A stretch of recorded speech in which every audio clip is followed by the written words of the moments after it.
हाँ दोस्तों, कभी मैंने काका हाथरस किताब पढ़ी थी। तो किताब लिखने वाले जो जो भी काका शाका रहे होंगे, जो उन्होंने वाकई वाकई में ना बहुत अच्छी अच्छी उसमें वो जो भी गाने कविता वगैरह लिखी हुई है, बड़ी अच्छी लिखी हुई है। तो मुझे बड़ी अच्छी लगी।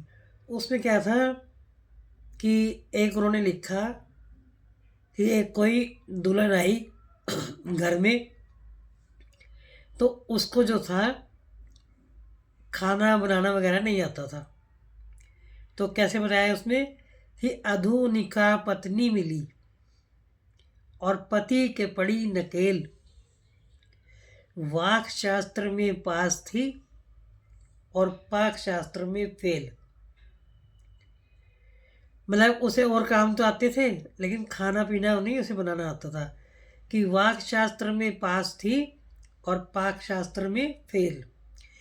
पाक शास्त्र में फेल, रसोई कर दी चालू, बुनने लगी स्वेटर तो जल गए सारे आलू। पुस्तक खोली, पति से बोली, जल्दी आओ, जले हुए आलूओं पर बरनोल लगाओ। उसने किताब खोल के देखी कि भाई कोई जल जाता है तो बरनोल लगाते हैं। एक बरनोल आती है ना, जले हुए पे लगाते हैं। तो वो उसने देखा भी जले हुए पे बरनोल लगाते हैं आलू जल के।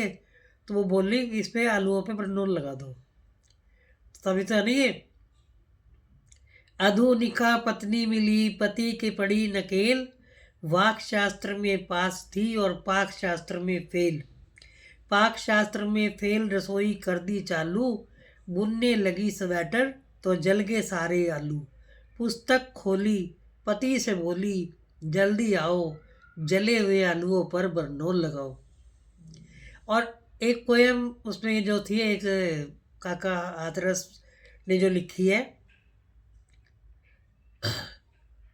वो क्या है कि देवी जी कहने लगी, कर घूंघट की आड़, हमको नहीं दिखलाए तुमने कभी पहाड़। तुमने कभी पहाड़, हाय तकदीर हमारी, इससे अच्छा तो मैं नर होती और तुम नारी।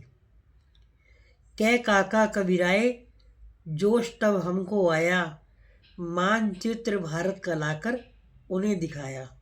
कहा, ये शिमला, ये मंसूरी और ये है नैनीताल।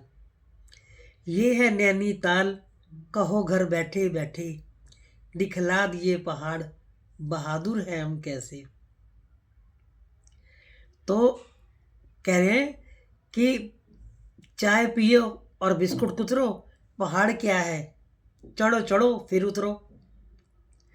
तो उसको नक्शा देकर दिखाकर ही समझा दिया।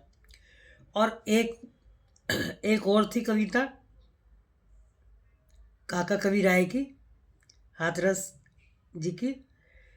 वो क्या है कि घास लेट बतला रही और हम लाए घी शुद्ध, इसी प्रश्न पर हो गया घर वाली से युद्ध।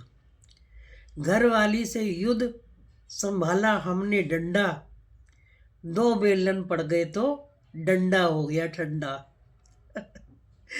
तो देख लो, काका हाथरस किताब जो है मज़ेदार किताब है। अगर कभी मिले तो आप भी उसमें पढ़ के देखना।